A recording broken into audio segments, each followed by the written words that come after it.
Je peux vous poser une question? J'ai 1 million de questions à te poser. À mon tour, j'ai une question. Mais tout cela ne répond pas à ma deuxième question. Alors, je pose la question, monsieur le président, je pose la question, messieurs les jurés, je pose la question à tout le monde. Pourquoi me posez-vous toutes ces questions? Je sais que tu n'aimes pas les questions, l'Indien. Question à tout, André Berkoff. Ça te fatigue pas toujours de poser des questions tout le temps?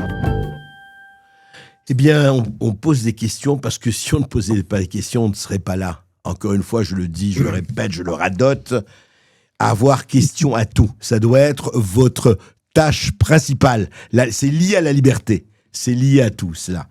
Et donc, les agriculteurs, on les a suivis, Tocsin a suivi depuis quelques Texins, Tocsin Plus, la matinale de Clémence, Oudiakova, Berkoff sur le vif, on a suivi tout cela, et puis tous les autres, on a vu ce qui s'est passé, on voit ce qui s'est passé, et puis là on se dit, mais attendez, on est lundi, on rentre chez soi, le soufflet retombe, il se passe quoi? Et il devait se passer quoi?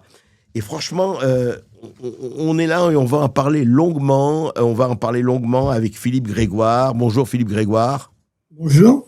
Vous êtes, je rappelle, agriculteur à Chanzeau dans le Maine-et-Loire. Vous êtes coprésident et fondateur de l'association SAMU Social Agricole, président du mouvement national des éleveurs de la région. On va essayer là de prendre du champ, surtout, et non pas de la distance, mais essayer de comprendre ce qui se passe et ce qui ne s'est pas passé, vu ce qu'on connaît aujourd'hui à propos notamment du Mercosur, mais tout le reste. Parce qu'effectivement, on les suit, on voit, il se passe des choses, des rassemblements, etc. Et puis après, hop, terminé, chacun rentre chez soi et on attend la suivante. Alors écoutez d'abord, il y a 2 ans, 2 ans exactement, bientôt c'est le salon de l'agriculture, on ne sait pas s'il va exister ou pas, parce que beaucoup de gens déjà se désistent, mais Emmanuel Macron, au salon de l'agriculture, en janvier 2024, il était effectivement pris à partie, de façon très, très courtoise d'ailleurs. Écoutez le président de la République. Vous allez avoir des OGM à plein. Vous avez totalement raison d'être là-dessus. Eh ben oui, mais demain, comment vous allez faire pour fermer les frontières françaises en disant... Mais je ne veux pas les fermer. Là, on n'en veut pas, on prend du produit français. Alors, les frontières françaises, d'abord, je ne vais pas les fermer. Donc en fait, cette alimentation va se retrouver dans l'assiette des Français. Non, parce que... Bah si, dites-moi comment vous allez faire. Je vais vous expliquer comment. D'abord, l'avenir de l'agriculture, il n'est pas dans la fermeture, quelle qu'elle soit. Votre filière, vous êtes dans quoi, vous? Céréales, vous. Pareil. Bon, vous êtes une filière qui exporte, hein. Oui. Bon, donc je vais pas, ça marche pas de dire on ferme d'un côté et on ouvre de l'autre. Bon, donc notre économie, notre agriculture, c'est d'ailleurs une de ses fiertés, elle est exportatrice. Elle a donc besoin d'être ouverte. Oui, bon. mais on est gagnant sur le Mercosur, la négo n'est pas finie. Moi j'ai mis mes lignes rouges. Voilà ce que disait il y a 2 ans exactement Emmanuel Macron au salon de l'agriculture.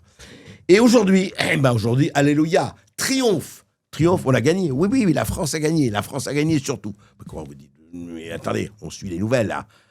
Vous étiez où, Berkoff? Vous étiez sur la planète Mars? Non, j'ai écouté Annie Genevard, la ministre de l'Agriculture, ce matin sur BFM. Écoutez. En même temps que la France se battait pour que l'accord ne soit pas signé, nous nous sommes battus aussi pour imposer la clause de sauvegarde, la réciprocité des normes, l'augmentation des contrôles. Ce sont les combats de la France. Le projet d'accord tel qu'il sera paraphé au Paraguay n'est pas le même que celui qui a été paraphé à Montevideo il y a 1 an. C'est pas le même et c'est à la France qu'on le doit. La France, à la fois, a fait bouger les lignes et en même temps, elle a exprimé un choix courageux, un choix qui défend le monde de l'agriculture parce que c'est un combat noble, un combat juste et qui, même si on est... Vous savez, l'Union européenne, c'est 27 États souverains. Tout le monde n'a pas la même agriculture en Europe. Et c'est pas un hasard si la Pologne, la Hongrie, l'Irlande, l'Autriche, la Belgique nous ont rejoints parce que ce sont de grands pays agricoles comme nous. Mais c'est pas parce que on risquait d'être minoritaire que ce combat fallait pas le mener. Nous l'avons mené et nous avons fait bouger des lignes. Voilà, la France a fait bouger les lignes. Alors vraiment, les esprits grincheux, écoutez, vous pouvez pas dire ça. La preuve qu'elle a fait bouger les lignes. Arnaud Rousseau, le président de la FNSEA, lui, le 8, alors, c'était pas encore signé le Mercosur, mais on pouvait subodorer. Je pense qu'Arnaud Rousseau devait subodorer, comme tout le monde. Écoutez ce qu'il disait le 8 janvier dernier, là, il y a 4 jours. Et si le Mercosur devait être amené à signer, je vous dis tout de suite qu'on continuera évidemment à contrôler que ce qui rentre dans ce pays est conforme à ce qu'on nous demande. C'est une question de bon sens. Et donc je le dis tout de suite, si on tombe sur des œufs ukrainiens qui sont pas conformes, si on tombe sur des produits brésiliens qui sont pas conformes, on ne laissera pas passer. Et puis ensuite, on aura évidemment le sujet de la réaction à moyen terme. Donc tout le monde a intérêt aujourd'hui à ce que on fasse en sorte d'apporter des réponses. Personne n'est naïf, nous ne le sommes pas. Ben voilà, on contrôle. De quoi vous inquiétez? On contrôle, le Mercosur va le signer, oui d'accord, mais on contrôle. On n'est pas naïf. Voilà ce que dit Arnaud Rousseau. Et on n'est pas naïf, mais quand même, il y a eu des petites choses qui se sont passées un peu bizarres. Regardez ce que nous dit la députée européenne Céline Imar il y a 2 jours. C'est intéressant. Malheureusement, les pressions sont tellement fortes entre tous les États qui veulent le Mercosur, entre la Commission, qu'en fait, ils ont refusé au Parlement, sous un argument juridique complètement fallacieux, cet examen. Mais un jour ou l'autre, le Parlement devra se prononcer sur cet accord. Le gros problème, c'est que par un coup de force démocratique nouveau de la Commission, l'accord va pouvoir entrer en vigueur, certainement au mois de mars, sans d'abord le vote préalable du Parlement. Voilà, le Parlement, effectivement, et ce qui s'est passé, c'est très intéressant, c'est que le vote... Alors, parce qu'il y a ça, Mercosur, merveilleux, Ursula au Paraguay, Ursula va danser quelques salsas intéressantes, et elle va signer pour toute l'Europe, en tout cas toute l'Union européenne. Et le Parlement, quel Parlement? Le Parlement... il y a des gens, paraît-il, on vote aux élections pour des gens qui le représentent au Parlement, mais ils ne vont pas voter. Non, ce sera signé avant qu'ils soient votés. Ah bon? Mais je croyais qu'on était... Attendez, je croyais qu'on était en démocratie représentative. Ouais, d'accord. Bon. Alors, Philippe Grégoire. Alors, on se fait le point, là? On fait le point. Qu'est-ce qui se passe? Qu'est-ce qui s'est passé? Qu'est-ce qui fait d'ailleurs que pendant 3 jours, tout le monde était en train de suivre effectivement les agriculteurs un peu partout. Ils sont ici, ils sont là-bas, ils sont des barrages. Il y en a encore d'ailleurs, effectivement, parce que les agriculteurs quand même, sans la France sans agriculteurs, ça ne veut plus rien dire. Mais qu'est-ce qui se passe? On est rentré chez vous. On va en parler d'ailleurs un peu plus tard. Mais qu'est-ce qui se passe? Alors, expliquez-nous, à votre avis, à votre sens, vous êtes vous-même agriculteur et vous suivez ça depuis des dizaines d'années. Qu'est-ce qui se passe? Si vous voulez, quand j'ai écouté Annie Genevard, comme les ministres précédents et Arnaud Rousseau, je n'ai pas pu m'empêcher de partir à rigoler de cette pièce de théâtre qu'on nous repasse tous les ans. Vaut mieux en rire que d'en pleurer, malgré qu'il y a plus de 2 suicides par jour, contrairement à ce qu'on veut bien dire. Ouais, plus de 2 suicides d'agriculteurs par jour. Voilà. Alors ça, c'est sûr, parce que même M. Damazin, le monsieur mal-être national d'Emmanuel Macron, l'a même confirmé dans des documents que je pourrais vous repasser. Alors, j'ai préféré en rire que d'en pleurer, puisqu'il y a quelques minutes, j'enterrais mon ami Michel Chanu, qui était un puits de connaissances dans le domaine agricole, qui était agriculteur et double actif. Donc, on vient malheureusement d'enterrer Michel. Et donc, je rebondis sur pourquoi on prend les mêmes, comme on dit souvent, on prend les mêmes et on recommence. Tout simplement parce que, c'est du folklore, si vous voulez.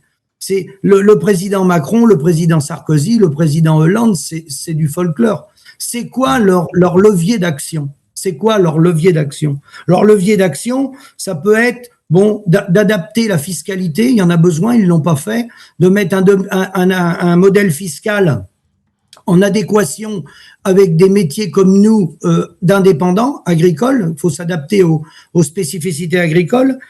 Il faut qu'ils revoient les droits de succession pour qu'on puisse transmettre nos exploitations dignement et non pas imposer des exploitations sur un capital lourd qui ne dégage aucun revenu. Retoiletter, revoir, parce qu'il faut revoir le modèle, il faut repartir d'une feuille blanche. Il faut revoir toutes les surtranspositions administratives franco-françaises. Et alors, européennes, on va en parler après, mais le cœur du sujet, il n'est pas là. Le cœur du sujet, c'est qu'on peut refaire des réunions tous les ans. Le discours de Macron ou des autres, c'est du vent, dans la mesure où il y a 80% de notre alimentation qui est produite en France, transformée en France, consommée en France. 80%. 80%. Donc, il y a 20% qu'on importe. On fait après, on importe, on exporte, mais notre balance commerciale, elle arrive à 0. Mais restons dans un premier temps sur les 80%. Oui. pourquoi on n'a pas de marge sur les 80% produits en France, transformés en France, mangés en France? Et oui, c'est énorme. Pourquoi il reste 3 centimes sur 1 litre de lait? Pourquoi au moment où on fait ce folklore avec le Mercosur et les normes, pourquoi un agriculteur qui redémarre sa production laitière au 1er janvier 2026, les industriels vont enlever l'équivalent de 25 000 € sur une ferme moyenne sur le prix du lait? Personne n'en a parlé. Idem en lapin, idem en porc, ils sont en dessous les coûts de production.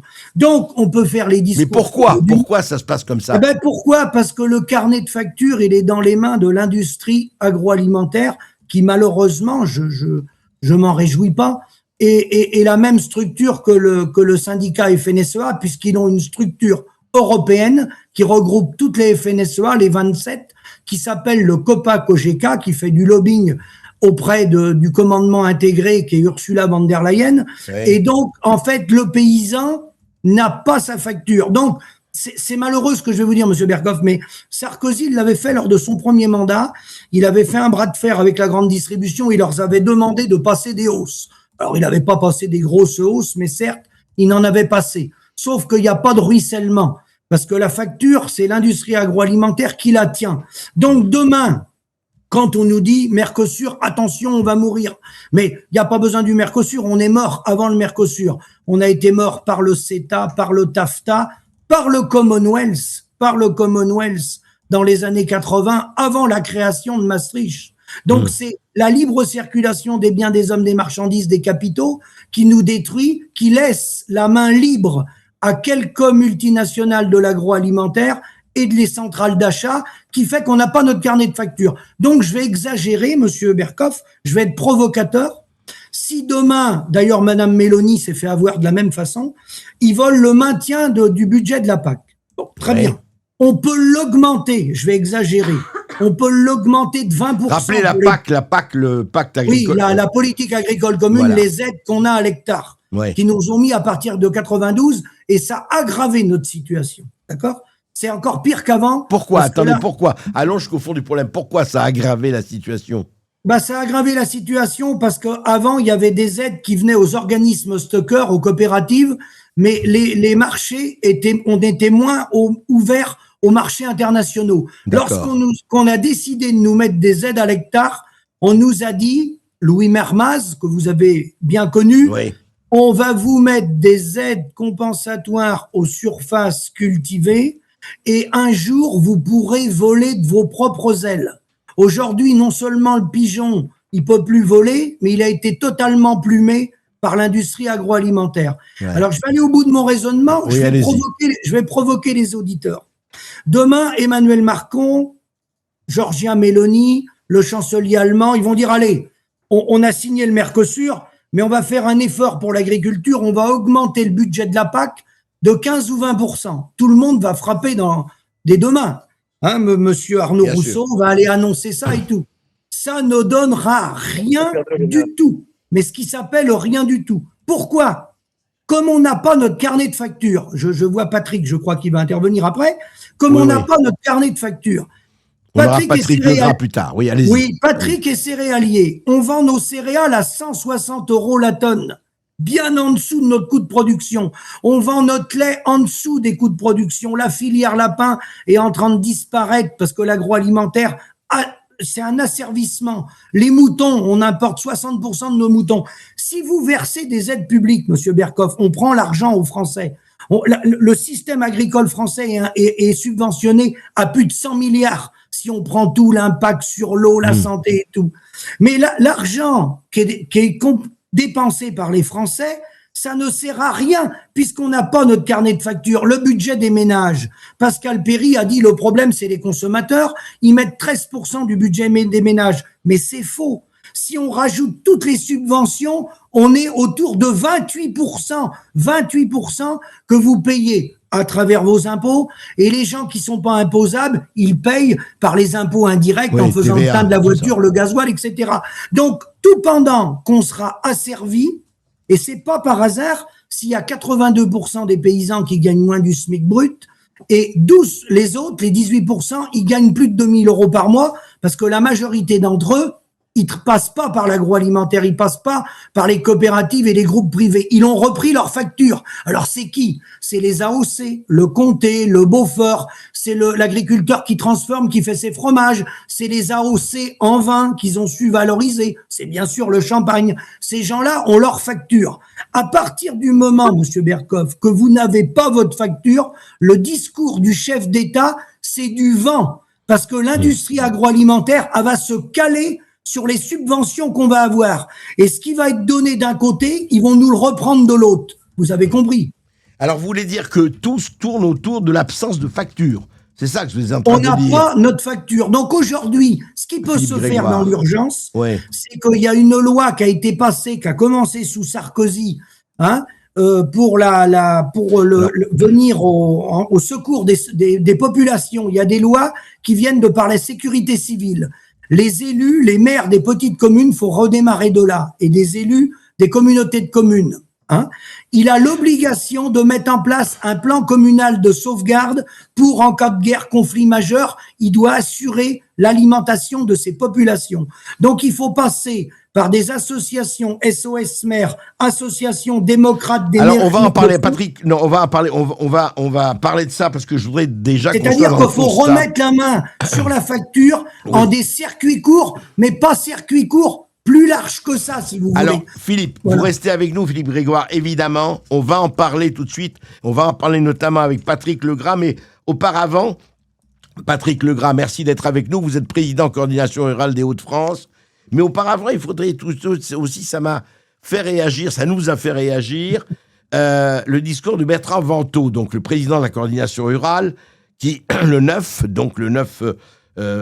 janvier, a dit ceci. Écoutez, c'est un extrait du discours de Bertrand Vantaux. De ce qui va sortir ce soir, des déclarations des uns et des autres, certainement, pas grand-chose. Mais le peu qu'on peut faire réfléchir, avec toute la force que vous avez mis, aucun autre syndicat n'en a été capable depuis très longtemps. Donc applaudissez-vous. Ouais, bravo, bravo. Et je dirai pas longtemps sur ça.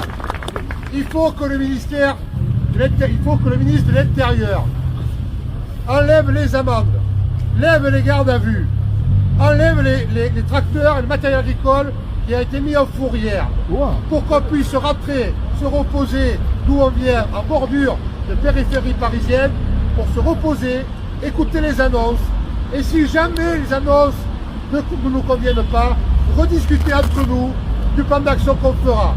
Est-ce que ça sera revenir ici? Est-ce que ça sera aller bloquer des lieux stratégiques? Est-ce que ça sera aller rentrer au pays pour retrouver nos familles, se reposer et réagir dans les départements? Tout ça, on a besoin de revenir en bas. Et il faut que Laurent Nunez lâche la bride et arrête de nous envoyer les bleus en face et fasse tout ce qui a été fait au peuple paysan, l'encerclement par les CRS, la mise en fourrière, les gardes à vue pour des gens qui ne veulent que simplement travailler. Que simplement travailler.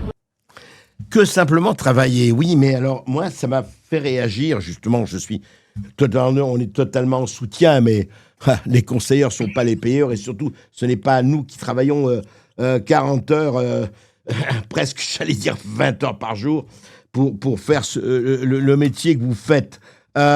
Mais je voudrais savoir, applaudissez-vous, c'est très bien, il parle de Laurent Nunez, il parle de ce qui s'est passé avec les affrontements ou les amendes, et on a suivi ça. Patrick Legras, vous êtes vous-même président de coordination des Hauts-de-France, mais sur le fond, excusez-moi de vous dire ça comme ça, mais on comprend pas. On a suivi ça, on dit tout ça pour ça, et on a l'impression vraiment que vous vous heurtez à chaque fois, quand je dis vous, pas seulement coordination rurale, vous agriculteurs, à une espèce de mur comme ça qui dit oui très bien, ben voilà, on va recommencer, et puis dans 6 mois, je ne parle même pas des 2 suicides par jour. Enfin, il y a quelque chose de grave. Alors est-ce que vous êtes d'accord ou pas d'accord, ou en tout cas dites-moi ce que vous pensez d'abord de cette situation, de ce que vous avez vécu. Vous êtes encore, je rappelle, sur un barrage. Il y a encore des barrages.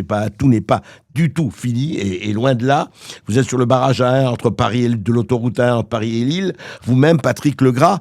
Mais au fond, on a envie de vous dire, mais qu'est-ce qu'on peut faire pour arrêter cette espèce de machine? Alors, juste Philippe Grégoire, juste première question. Philippe Grégoire est passé très vite sur le Mercosur, on en reparlera. Pour vous, le Mercosur, ce n'est pas la chose principale, ou c'est, je dirais, c'est une variable d'ajustement, ou c'est très important? Patrick Legras. Bonjour. Déjà, le Mercosur, on le négocie depuis 2019. Depuis 2019, comme a dit tout à l'heure Philippe Grégoire, la FNSEA a été 5 ans présidente du COPA-COGECA. Donc, si on est dans cette crise, il faut être clair. C'est en grande partie non pas à cause de la FNSEA, mais à cause de quelques-uns des membres de la FNSEA, comme M. Rousseau, qui fait partie du groupe Avril. Mais aujourd'hui, l'ensemble des agriculteurs, qui soient de la coordination rurale, de la Confédération paysanne ou de la FNSEA, ils sont dans la même merde financière. Pourquoi? Parce qu'on leur a mis des normes, grâce à Mme Pannier-Runacher, pendant 6 ou 7 ans. On leur a dit qu'il fallait faire des grosses avancées au niveau climatique, parce que le bilan carbone, c'était vachement important. Et bilan de l'opération aujourd'hui, sur un trait, on nous dit, bon alors, sur les hormones qui sont supprimées depuis 40 ans, bon, il y en a un petit peu, même beaucoup, sur le Mercosur, mais c'est pas grave. Sur les produits phytosanitaires, il y a à peu près 80 matières actives qui se font plus en France, mais qui se font là-bas, mais c'est pas grave. Et quant à la déforestation, c'est à peu près 75 millions d'hectares, c'est-à-dire deux fois la surface française, mais c'est pas grave. Et tout ça, c'est au prix mondial. Et hier, puisqu'on était sur l'axe Paris qui mène à Bruxelles, on a 35 bus de médecins qui se sont arrêtés, bon pas tous parce que les forces de l'ordre ne voulaient pas, mais il y en a 5 bus qui se sont arrêtés, qu'avec des chirurgiens et des médecins de très haut de gamme. Et ils m'ont dit, votre combat, il est louable, pourquoi? Parce que le Mercosur, quand on étudie là-bas, par exemple, les jeunes filles ont des gros problèmes hormonaux. Parce que, voilà, c'est une constatation. Et il est prouvé que demain, si on intègre de plus en plus de ces produits, d'ailleurs, hein, pas seulement du Mercosur, eh ben, on va augmenter en moyenne les nombres de cancers de 5 à 8%.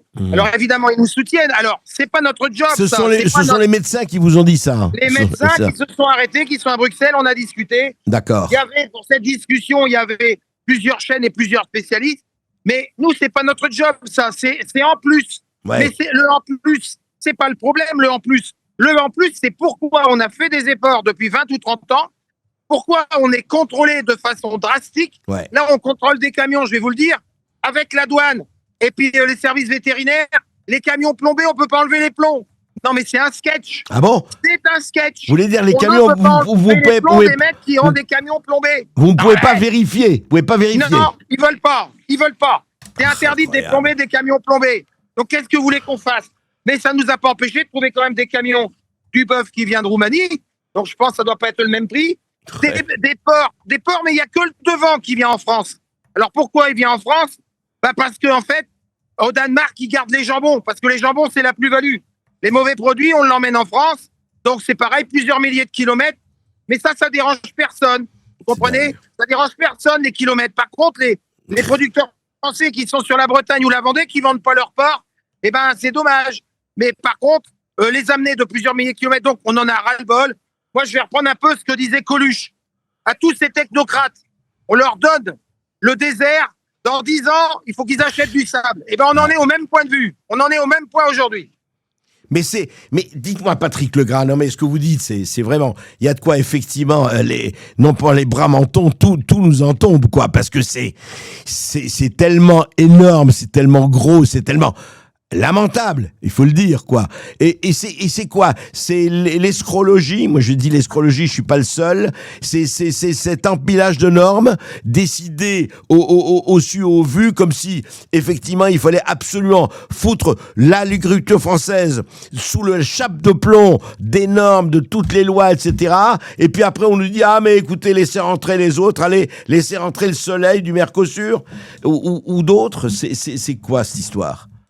Mais je vais pas juger tout ça, je vais seulement vous dire une chose. Parce que si on est là, on est encore à peu près 80 et une centaine de tracteurs, puisqu'il y en a qui sont restés, mais il a fait très froid cette nuit, il y en a qui sont repartis prendre une douche et qui vont revenir. Moi, je vais pas juger tout ça. Moi, je vais vous dire une chose. Le cycle de la France, c'est liberté, égalité, fraternité. Eh ben, la liberté aujourd'hui, pour 80% des Français de soutenir l'agriculture, la liberté pour 80% des Français de dire non au Mercosur, et d'être obligé de l'accepter, bah, qu'est-ce que c'est que ce pays? C'est-à-dire, soit on quitte ce pays comme font beaucoup de jeunes et ils se barrent ailleurs, soit, comme a disait M. Attal il y a 2 ans, bah, si on est obligé de se prostituer systématiquement pour vendre des voitures, pour vendre des boulons, pour vendre de l'alcool, peut-être, c'est pas gênant, mais on sort l'agriculture de l'Organisation mondiale du commerce.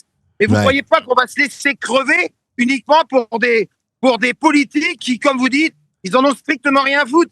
Il y a 2 jours, Madame Genevard a dit « c'est pas perdu ». 2 jours après, elle dit « on a perdu, mais dignement ». On a perdu.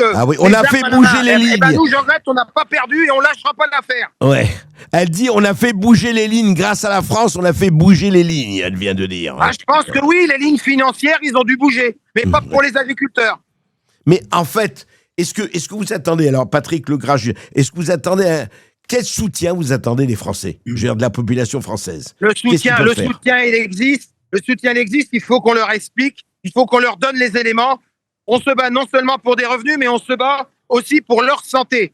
Donc, c'est clair et on n'est pas prêt de quitter le secteur-là. Aujourd'hui, vous avez le soutien des habitants, des consommateurs. Vous avez les soutiens des médecins qui vous disent qu'on a raison et que c'est une catastrophe. Eh bien, pourquoi les politiques continuent à s'acharner à vouloir nous vendre tous ces produits qui sont hormonaux et dégueulasses? Pourquoi? Si ce n'est l'intérêt financier. Donc, je pense, je vous dis, on ne pourra pas les convaincre parce que, en fait, ce qu'ils veulent, c'est qu'on réfléchisse comme eux. On va jamais réfléchir comme eux parce que nous, on est des gens de la terre. Et eux, ils sont des gens, c'est des politiques, c'est des technocrates. Donc voilà, on peut pas. Eux, leur raisonnement, ils veulent qu'on ait leur raisonnement. Et ben non, la première agriculture mondiale veut nourrir le maximum de personnes aussi bien en France et de façon qualitative. Donc ils peuvent nous dire ce qu'ils veulent. Je peux vous dire qu'il y a d'autres pays qui bougent, en Pologne, en Irlande. Donc c'est tout. Et quand on nous dit vous aurez tout ce qu'on vous donne, si on passe le budget, c'est comme un gosse. On lui dit voilà, si t'es gentil, t'auras un bonbon. Et ben ça marchera pas comme ça. Oui, ben écoutez, oui. En attendant, restez avec nous, Patrick Legras. Philippe Grégoire, je voudrais revenir à vous. Philippe, vous nous entendez? Oui. Très bien. Philippe, alors, Philippe Grégoire, au fond, on voit très bien le problème est posé, Mercosur et au-delà et tout ce qui se passe. Mais enfin, je veux dire, pour changer ce système, il faut que ce soit des politiques qui le fassent. Ou alors c'est l'insurrection, pourquoi pas? Je veux dire, est-ce qu'à ce moment-là, massivement, je ne sais pas, une révolte, je ne parle même pas d'une révolution, mais une révolte populaire et autres, mais en attendant, parce que ça, c'est pas nous qui allons décider de la faire, ou surtout de la date, si elle a lieu ou quand, mais qu'est-ce qu'on peut faire et quel genre de politique il faudrait pour effectivement que ce ne soit pas à chaque fois ces gens arrivent, on dit voilà, on n'en peut plus, on a ceci, on a cela, et puis on laisse faire. Et puis cette agriculture, elle passe par pertes et profits, parce que effectivement, ce que dit Patrick Legras quelque part, il le dit pas comme ça, mais moi je le dis, c'est qu'il y a des gens qui ont rangé l'agriculture au magasin des accessoires. En tout cas, l'agriculture française telle qu'elle se pratique encore, comme vous dites. Alors que vous répétez, 80%, c'est intéressant, de l'agriculture est faite, travaillée et distribuée en France. C'est quand même hallucinant, quoi. Oui, alors si vous voulez, l'agriculture, la nourriture, c'est la santé, c'est l'entretien des territoires et la nourriture, c'est la santé. Comme je vous l'ai dit, le budget des ménages, c'est faux. Il est à plus de 26% parce que tout est perfusé de partout, tout le monde est subventionné, l'agroalimentaire, les abattoirs. Donc en fait, quand vous achetez vos fruits, vos légumes, vos tomates, le prix de la tomate, je suis pas capable de vous le dire et personne pourrait d'ailleurs vous le dire parce que comme on est subventionné tout un bout à l'autre de la chaîne, nous et tout le monde, très peu les agriculteurs, beaucoup le reste. Donc c'est faux. Donc faut repartir d'une feuille blanche parce qu'à l'instant où on parle, il y a quand même 2 500 000 hectares en friche en France et sont en friche non pas à cause du Mercosur, ni du CETA, ni du TAFTA, et sont en friche parce qu'on n'a pas de rentabilité dans nos exploitations. Et le problème des traités de libre-échange... 2 millions, 2 500 000 hectares en friche. En friche, en France. Oui. Un peu dans tous les départements. Alors forcément, moins autour de Paris, mais sinon, je peux vous dire que c'est pas beau. Et donc, pourquoi? Et c'est vrai dans toute l'Europe. Pourquoi? Parce qu'on n'a pas de rentabilité. Alors, faut déconnecter les 80-20, les 20%. Parce qu'en fait, le libre-échange, il sert de moyen de pression aux centrales d'achat et aux multinationales pour faire baisser les prix chez nous. C'est un produit d'appel pour faire baisser les prix chez nous. Mais qui passe les commandes quand on parle du TAFTA, du CETA ou du Mercosur? Alors, on est en faillite et le Mercosur est pas signé, hein. On est d'accord. Donc, on est mort avant le Mercosur. Qui passe les bons de commande? Qui passe les commandes, oui. Qui passe les commandes? C'est pas Emmanuel Macron, c'est pas Gérard Larcher. C'est des gens de chez nous, de la moyenne et de la grande distribution et nos multinationales. Des outils comme LDC et Bigard qui ont des outils à travers le monde. Le niveau est bas de la batterie. Et donc... On vous entend là, on vous entendait bien là, à vous. Ah là là, attendez Patrick, il y a eu un problème, c'est quoi? Il a touché... Non, moi je vous entends. Vous n'entendez... Non, je sais, mais on n'entendait plus Patrick Legras là, il a manipulé quelque chose, non, pas Patrick Legras, on n'entend plus Philippe Grégoire là. Bon bah écoutez, Patrick, vous on vous entend, il a manipulé quelque chose et voilà. Oui, parce que les faits qui sont là, donc on va être... Moi je vais vous dire une chose. Ce qui est important que vous passiez comme message, c'est que les agriculteurs ils se battent et on est en train de regrouper au sein d'une association qui s'appelle Réveil des terroirs l'ensemble des partenaires, c'est-à-dire transversal, la boulangerie, les bouches, les restaurateurs, les médecins qui vont s'y mettre pour que tous ensemble, on puisse se défendre et avoir des moyens pour justement montrer que nos politiques ne sont pas honnêtes dans cette affaire du Mercosur. Après, ça sera aussi un contrat de libre-échange avec l'Asie et après, ça sera l'Australie et en même temps, et toujours en même temps politique, on va intégrer 5, 6, 7 pays en plus dans l'Europe. Donc cette course à l'échalote, elle est pas négociable, elle n'est pas structurée, et c'est pour ça qu'on veut à tout prix, ensemble, et on aura beaucoup de réunions la semaine prochaine sur Paris, se regrouper et que les consommateurs se rendent compte que ce qu'on le fait, évidemment, c'est pour les agriculteurs, évidemment, c'est pour leur assiette, mais c'est surtout et avant tout pour leur santé, donc pour la santé de chacun d'entre nous et de nos enfants. Patrick Legras, juste un mot. Que peut faire de ce point de vue le réveil des terroirs? Est-ce qu'il n'y a pas, je vous pose la question, est-ce qu'il n'y a pas des circuits, je ne dirais pas inventés, des circuits plus courts? Est-ce qu'il n'y a pas une autre manière de faire passer effectivement la nourriture à tous ceux, à nous tous évidemment, qui nous nourrissons du matin au soir? Qu'est-ce qu'on peut faire? Vous savez, c'est chacun son métier, on est des producteurs. Aujourd'hui, on se rend compte depuis 3 ans, on représente 1% des actifs. Tout seul, on n'arrive pas à se battre. Donc, on va continuer ce combat parce que, comme dit la devise, on va pas se laisser mourir, mais il faut qu'on ait des gens qui s'investissent. Donc, il faut qu'on regroupe les gens qui croient dans notre agriculture, qui ne veulent pas de cette mondialisation, mais surtout qui a un aura. Vous savez, quand hier, vous aviez 250 toubibs, chirurgiens, qui vous disent faut continuer, on va se battre pour vous, je peux vous dire que c'est plus important que n'importe quel discours d'un ministre ou de premier ministre. Et ils nous ont dit, vous nous dites comment, et on se verra la semaine prochaine, parce que c'est ça aussi le combat. Le combat, je vous le dis, on le fait c'est un combat sociétal. L'agriculture française, c'est un modèle, on casse un modèle. Vous imaginez qu'ils doivent bien rigoler, les agro-industriels de l'Amérique du Sud. Ouais. Et donc, effectivement, il y a quelque chose à faire, mais est-ce qu'il n'y a pas, juste, on a retrouvé Philippe Grégoire, mais Patrick Legras, est-ce que vous dites, vous seul, Pélan, vous êtes producteur, vous n'êtes pas distributeur, mais est-ce qu'il n'y a pas une possibilité de s'allier avec certains distributeurs qui pourraient mettre en passe des circuits qui ne passent plus par les fourches codines de tel ou tel ou tel? C'est pas possible. Attendez, le distributeur, il achète et il revend. Pourquoi il achèterait plus cher alors qu'il peut avoir des produits moins chers? Je répète toujours aux gens, si la structure ou si la société aujourd'hui ne mettait pas des produits étrangers qui viennent en France et qui ont l'étiquette France, ça ne serait pas pareil. Les gens aujourd'hui, même sur l'achat français, se font rouler. Un produit aujourd'hui qui est embouteillé, qui est travaillé pour la dernière fois en France, il a l'étiquette France. Ah ouais. Donc ça, est-ce que vous trouvez ça correct? Donc c'est non. Donc c'est non. Donc aujourd'hui, ce qu'on veut, que les gens achètent de l'étranger. Que celui qui dit, moi je veux payer moins cher, je m'en fous de ma santé. Mais aujourd'hui, on trompe les gens. Mais c'est comme en politique. Avant les élections, ils vont tout faire. Pendant, c'est compliqué. Et puis après, ça ira mieux le prochain mandat. Ça a toujours été comme ça depuis 40 ans. Donc il faut arrêter de se foutre de nous. Aujourd'hui, les agriculteurs, ils ne peuvent plus vivre de leurs revenus. Pourquoi? Parce qu'on est à prix mondial, mais on est à des charges franco-françaises. Ça ne change pas depuis 20 ans, 30 ans, 40 ans. Alors les discours, vous ça nourrit pas un veau, comme on dit chez nous.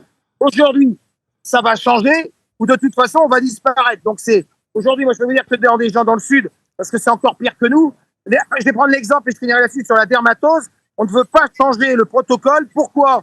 Parce qu'on a décidé que c'était le bon. Mais il n'y a pas d'écoute. Chaque fois, moi j'ai entendu 110 fois Madame Genevard dire « c'est bon, on a maîtrisé la maladie ». Et le coup d'après, c'est bon, on a maîtrisé la maladie. Ouais, c'est bon, on a maîtrisé, mais il faut arrêter les conneries. Ouais. La vaccination, on pouvait la démarrer 6 mois avant, mais elle ne le voulait pas. Et Madame Genevard, c'est un professeur, c'est elle qui donne les ordres et c'est les petits élèves qui obéissent.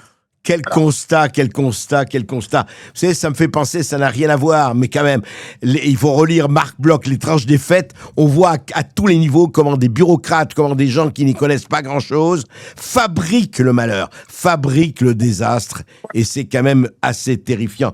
Philippe Grégoire, alors on fait quoi? Là, parce qu'on m'attend depuis un quart d'heure. Oui, merci Patrick Legras, merci. Je rappelle que vous êtes président de la coordination rurale des Hauts-de-France. Merci à vous. Alors, Philippe. Oui, alors, excusez-moi, oui, ça a coupé. Alors, il parlait en deux mots de la dermatose. C'est une mauvaise gestion du gouvernement. Il n'y a pas besoin de l'abattage total. En plus, c'est une maladie qui se soigne. Je passe rapidement, mais c'est une mauvaise... L'abattage total n'est pas justifié. Il aurait pu faire un abattage sélectif sur quelques animaux, mais ça, c'est arrivé en Afrique. C'est né en Zambie en 1929. Et c'est une maladie qui mérite pas l'abattage total. Je suis obligé de le dire et j'apporte. Mais ce qui est extraordinaire, attendez, comment vous expliquez que vous le savez, beaucoup de gens l'ont dit et le savent, et on continue, on continue à abattre. En tout cas, c'est bien. Alors, c'est quoi? Il y a un problème de bureaucrate là. Oui, alors si vous me laissez un petit peu de temps, c'est même très intéressant, mais j'ai plein de choses à dire importantes derrière. Mais je vous laisse le temps. Elle a décidé l'abattage total parce que avec la ministre de l'Agriculture en commun accord avec la FNSEA, tout simplement, je vais vous dire pourquoi. C'est que ils veulent pas perdre le statut, ils veulent montrer patte blanche au niveau du commerce européen. Comme nous, on exporte pour presque 2 milliards d'animaux vivants qu'on n'est pas capable d'engraisser chez nous. Et ça, je vais en parler, ça va revenir. C'est lié au thème, là. On les exporte principalement sur l'Italie, mais aussi sur le Maroc, la Tunisie et l'Espagne. Et forcément, c'est un moyen de pression. Si on nous dit qu'on a quelques animaux qui peuvent être suspects, même si on les vaccine, le vaccin marche à 95%. Donc l'italien ou l'espagnol, il peut dire 95%, ça veut dire que vous m'envoyez des animaux vivants, je peux considérer qu'il y en a 5% qui vont passer à travers du filet, donc vous allez venir nous contaminer. Donc vous allez baisser les prix. Donc c'est tout simplement le marché à l'exportation, parce qu'en Suisse, ils l'ont vacciné, parce qu'il exporte pour 139 000 $. Autant dire rien du tout. C'est pas 2 milliards. L'Italie exporte pour à peu près 35 000 € par an. Bon, donc c'est rien du tout. Donc, 35 000 € par an, rien. Mais oui, en animaux vivants, Et nous, c'est pour combien, nous, en France? Nous, 2 milliards. Alors, pourquoi 2 milliards? Pourquoi 2 milliards?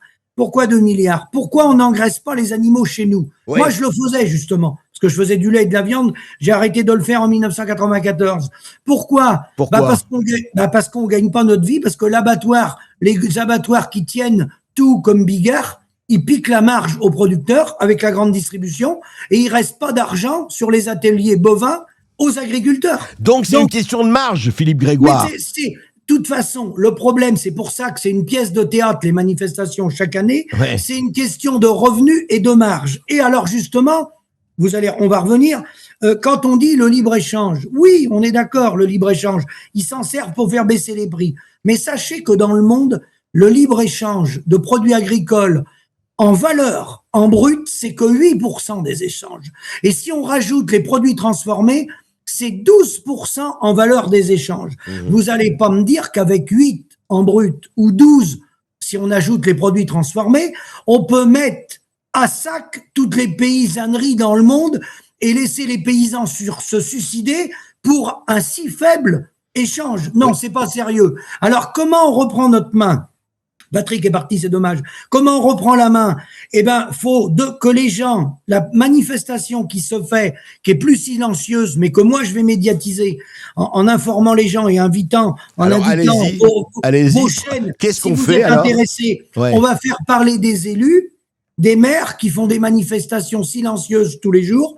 Ils mettent en place le document d'information des risques majeurs, qui est obligatoire, hein, c'est une note du gouvernement qui est venue de 2004. Ils ont l'obligation de mettre un plan communal de sauvegarde pour assurer l'alimentation des populations, pour préserver les nourriciers qui sont les paysans le plus possible localement. Donc, mettre en place les PAT, projets alimentaires territoriaux. Ça veut dire reprise de la facture, parce qu'attention, on peut mettre en place des plans communaux de sauvegarde, mais laisser la facture à l'agroalimentaire. Ça marchera pas.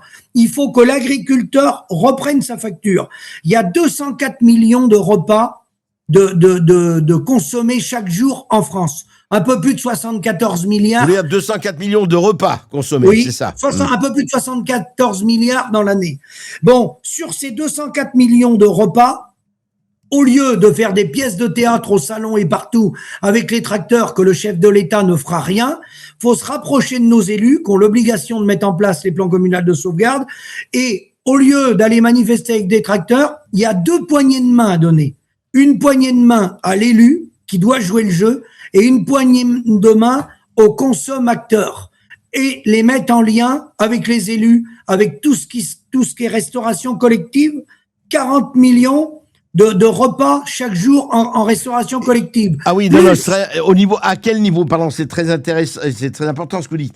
Et à quel, les poignées de main, etc. Au niveau de la commune, à quel niveau? Au niveau de la commune, il faut passer par le maire de la commune ou le maire de la Comcom ou de la communauté d'agglo. Oui, les restaurations collectives, les cantines, les EHPAD, tout ce qui est restauration collective. Et si on arrive à expliquer aux consommateurs, ne serait-ce qu'un tiers, vous allez déjà avoir 40 millions sur 204 millions de repas.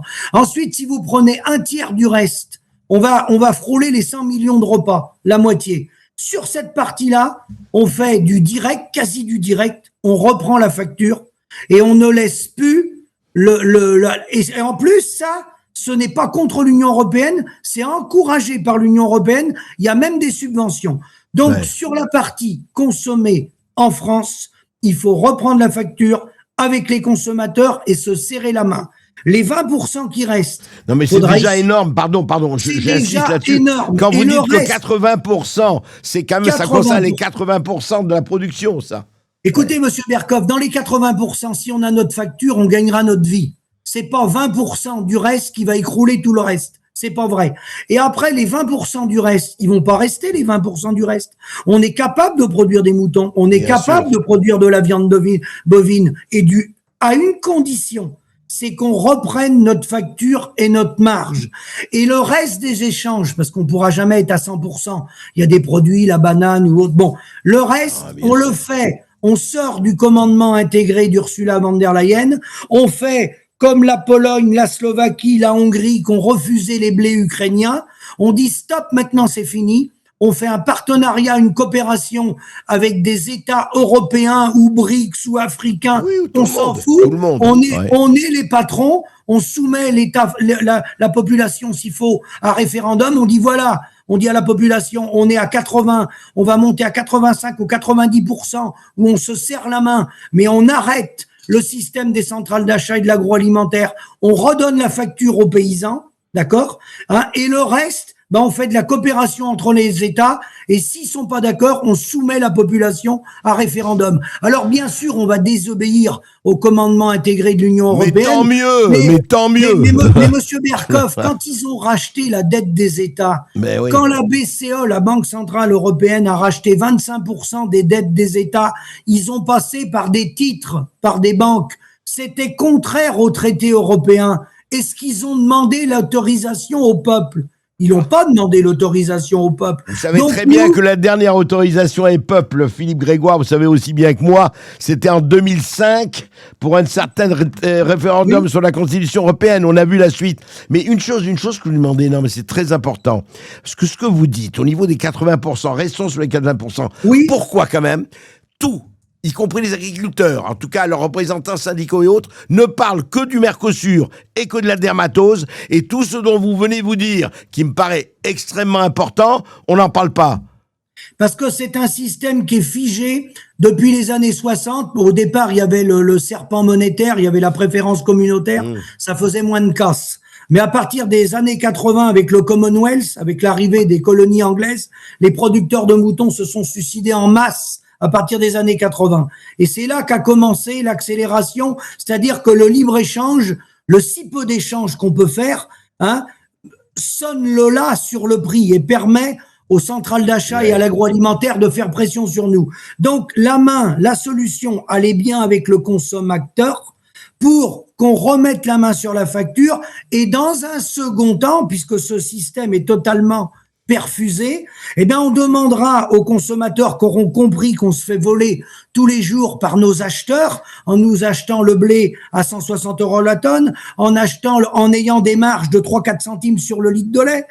Les lapins, les producteurs de lapins, on n'est plus capable d'amortir un bâtiment neuf. Même en volaille, on n'est plus capable de construire des bâtiments. On est obligé de faire appel à des sociétés photovoltaïques pour amortir les bâtiments. Donc, on reprend la main sur les 80%. Et après, ce qu'on pourrait faire, Monsieur Berkoff, on est des démocrates, nous. On pourrait demander une pétition à tous les gens qui ont compris, les Français, et il enverrait une lettre recommandée au président de la Commission des finances de la France, en lui disant qu'on a repris la main, nous les consommateurs, on se serre la main avec les élus pour consommer local et garder les élus locaux, oui. Et donc ne pas garder des prix agricoles mondialisés, mais transformer la société française avec un prix de souveraineté nationale. Ça serait un prix agricole de souveraineté nationale. Et dans un second temps, on lui écrit dans ce courrier qu'on refuse de continuer de financer un modèle agro-industriel, agroalimentaire qui rapporte qu'à quelques-uns, qui spéculent sur les marchés et qui obéissent au commandement intégré de l'Union européenne via l'OTAN. Ça, on en a marre. Donc, on reprend notre souveraineté et on reprend notre facture. Si on reprend pas notre facture, vous pouvez donner des aides aux agriculteurs et resteront dans nos coopératives. Dans nos coopératives. Ouais.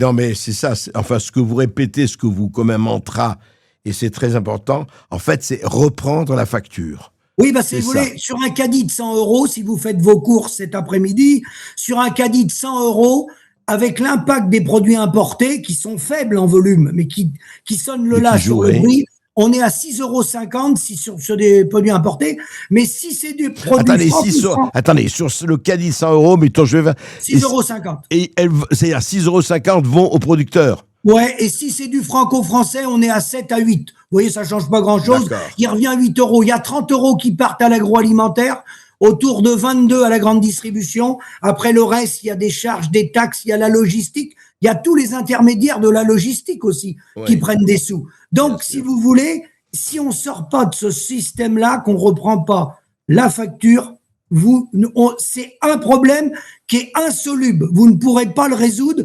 Vous allez payer des impôts, toujours des impôts, et entre les deux, les souris dansent. J'ajoute que quand on parle du Mercosur, c'est un faux problème. Et tout, le groupe LDC, le leader de la volaille en Europe, qui est installé dans la Sarthe, il est installé à l'étranger, dans les pays. Le groupe Avril est au Brésil et sur 30 continents aujourd'hui. Donc en fait, nos plateformes de la grande distribution ou de l'agroalimentaire sont déjà installées à travers le monde. Sont des multinationales. Oui. Donc il faut revenir par le local, informer les gens que la seule solution qu'on a, c'est de reprendre la facture, et ça leur coûtera moins cher si c'est bien géré. Parce que la partie impôt que vous payez, il n'y a plus besoin de payer des impôts si on reprend la facture. Il faut être logique. Eh bien, Philippe Grégoire, merci. On va évidemment, on reprendra langue avec vous, on continuera à parler. Mais au fond, c'est ce qu'il faut se dire. Parce que d'un côté, ces gens voient des manifestations d'agriculteurs. Au fond, il faut le dire, ça ne sert à rien. C'est terrible à dire, mais ça ne sert à rien. Si vous voulez, faut informer les consommateurs que tout ce qui est... Parce qu'aujourd'hui, ce qui est produit en France, on n'a pas de marge. La marge nous échappe. Même les animaux qui restent dans le département, qui sont consommés dans le département, on n'a pas. La preuve, on est 82% en dessous du SMIC brut. Donc ça vient pas de l'import de l'extérieur. Il y en a très peu. Il y a des productions où il y en a très peu d'importation. Non, mais c'est dingue, Philippe Grégoire. Je sais pas si vous allez, je vous assure que les gens, quand vous dites que 80% des producteurs, ils ne font aucune marge. Non, c'est hallucinant. Si vous voulez, qu'est-ce qui se passe? Il y a des gens qui font de la com, comme C'est qui le patron, comme Super U, tout ça. Mais c'est de la com mensongère. C'est une petite partie du litrage qui paye plus cher. Ils payent quelques producteurs plus chers qui mettent à la télé. Hein, et les autres, ils m'envoient des mails, j'ai des brouelles de mails d'arriver chez moi, il y a un gars en photo à l'entrée du magasin, comme je fais chez Qui le patron, et tous les autres producteurs ne sont pas payés. C'est de la publicité mensongère. Donc, il faut informer les consommateurs, et il faut reprendre notre ami Coluche, il suffit d'arrêter d'en acheter pour plus qu'ils en vendent. Il suffit d'arrêter d'en acheter pour plus qu'ils en vendent. Faut revenir dans les exploitations, dans le local, les magasins de producteurs et tous les petits commerçants qui vont jouer le jeu. Attention, les petits commerçants, ils ont été ruinés par la grande distribution. On a 62% de nos communes qui n'ont plus de commerce à cause de la grande distribution. Eux, ils vont jouer le jeu parce qu'il y aura moins d'intermédiaires. Alors, Philippe Grégoire, juste une question qui fâche avant. Je crois qu'on a des questions sur le chat. Oui, on a plusieurs questions. Juste une chose avant et on va donner la parole parce qu'ils vous ont tous écouté. Beaucoup de gens sont avec nous en ce moment. Philippe Grégoire, mais qu'est-ce qu'on répondait aux gens? Il y a, comme je parle des gens qui ne connaissent pas vraiment le dessous des cartes, et il y en a, et ils sont très nombreux, majoritaires. Oui, mais vous comprenez, c'est très gentil, moi aussi j'ai envie d'acheter français, mais et parce que vous l'entendez tout le temps, et vous l'avez entendu même, oui, c'est plus cher. Alors évidemment, moi j'ai écouté hier, je vous donne un exemple, j'étais avec un chauffeur de taxi, on parlait de ça, on parlait de la crise agricole et tout ça, et il me disait, oui, mais vous comprenez, moi c'est vrai que des fois, j'achète des pommes, mais c'est de la merde à côté des vraies pommes, etc. C'est pas bon, des trucs, etc. Sauf que c'est beaucoup moins cher et mon budget me permet pas d'acheter des produits français. Je généralise. Et ils vous disent, oui, c'est bien, mais c'est moins. Comment on fait pour casser ce truc qui dit, oui, mais vous comprenez, c'est trop cher aujourd'hui? Alors, faut revenir, comme je vous ai dit, sur le local pour enlever des intermédiaires.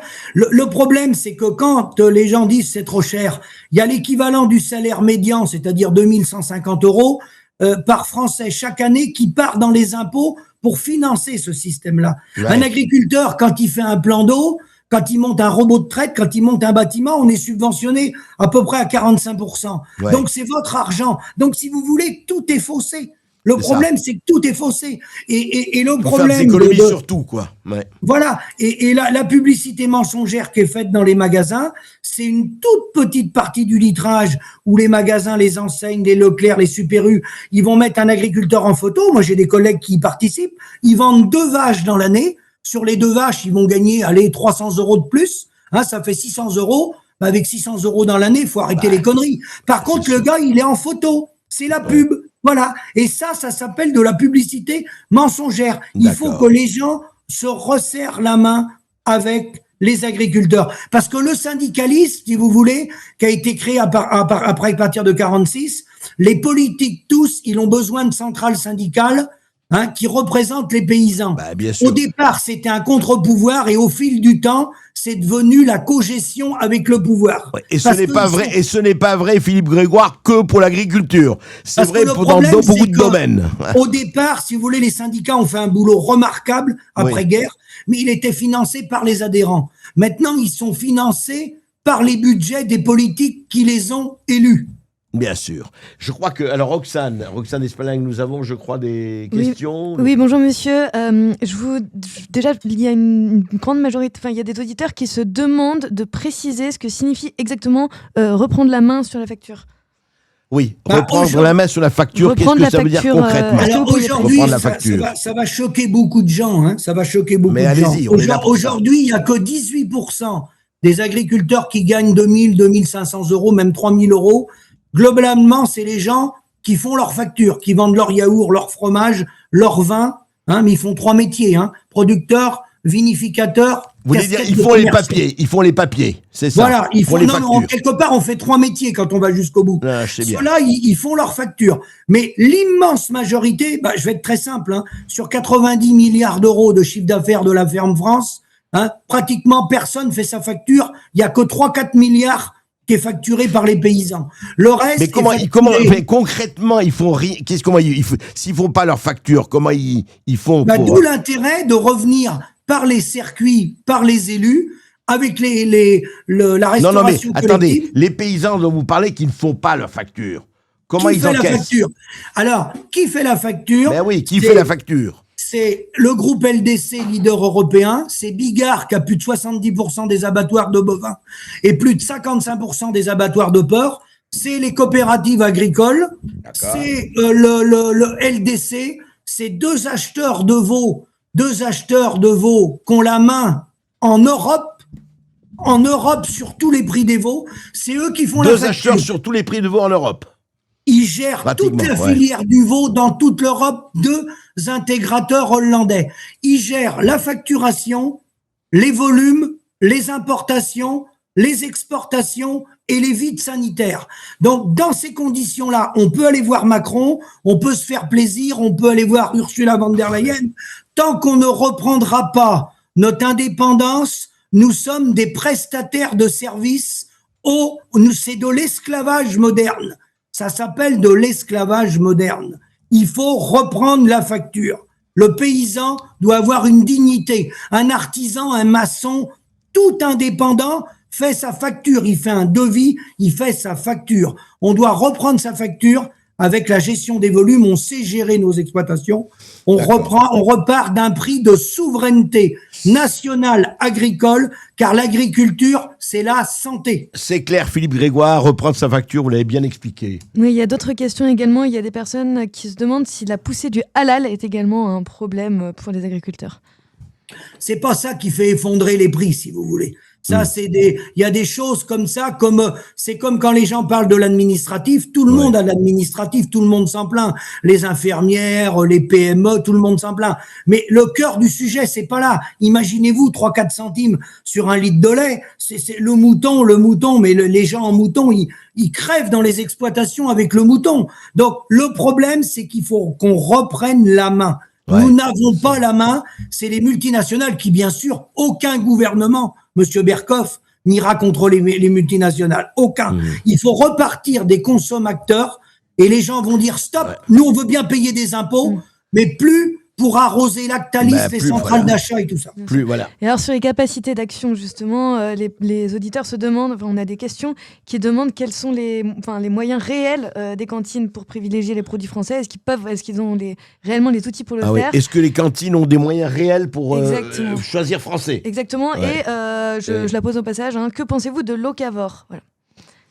Alors, quels moyens ils ont? C'est le maire de la commune. Le maire, il est officier de police dans sa commune. L'alimentation, sans manger, il n'y a plus de pompiers, il n'y a plus de chirurgiens, il n'y a plus rien, on n'est plus soigné. Donc, la sécurité des populations, en cas de conflit majeur, n'oubliez pas qu'en Suède, il y a eu une cyberattaque, ils ont été paralysés pendant 24 heures, il n'y avait plus de magasins qui fonctionnaient. Que se passe-t-il demain si on a une cyberattaque, si on a un conflit, si on a un blocage de la logistique sur les ports, et qui met en cause le commerce international? Ça va être les émeutes. Combien vont coûter les émeutes par rapport à ce que je viens de vous dire? Et je vous dis, le budget réel, c'est 26-27% du budget des ménages, parce que vous le payez à travers le budget de l'État. Oui, les impôts, les subventions, etc. Donc c'est faux, c'est pas 13%. C'est beaucoup plus que ça. Le problème, c'est que tout est faussé. Donc, il faut qu'on se rapproche des consommateurs, qu'on se serre la main et qu'on tourne le dos aux multinationales. Consommateurs, élus locaux et producteurs, c'est ça. Oui, SOS Maire, Association démocrate des mairies de France. C'est une association. Il n'y a pas de syndicat, il n'y a pas de politique là-dedans. On ne veut pas ramener de politique là-dedans. Je vais vous dire pourquoi, Monsieur Berkoff, parce que comme on repart du local, on informe les gens de ce qui se passe. Un litre de lait pris à la ferme, il vaut 1 euro, voire même un peu moins, mais 1 euro. Nous, on nous le paye 45 centimes. Donc, j'ai pas besoin d'aller plus loin. Et 1 euro, il y a la crème, il y a tout. Quand vous allez aller l'acheter dans le magasin, ils ont mis la moitié de la flotte dedans. Donc, j'ai pas besoin de vous faire de dessin. Et dites-moi, 7 euros dont vous parlez de 7 euros de lait quand il est pris là. Combien, quand je vais au supermarché, ils me le vendent combien? Ils vont le vendre à 1,20 €, 1,30 €, plus, ça va de 1,20 à 1,60. Mais attention, c'est du demi-écrémé. Ils ont récupéré. Ils ont mis de l'eau dedans. Ils ont récupéré des substances qui vendent dans les pharmacies 5 000 € le gramme. 5 000 € le gramme. Si vous passez par les abattoirs, Bigard va prendre 1 euro, 1,20 € net de la carcasse par animal. Il va revendre le sang. Il a une société, il revend le sang, il revend les peaux, il revend certaines parties dans l'animal. 150 000 € le gramme. Mais personne peut imaginer ce qui est en train de se passer. Il faut qu'on reprenne notre facture. C'est tout. C'est clair.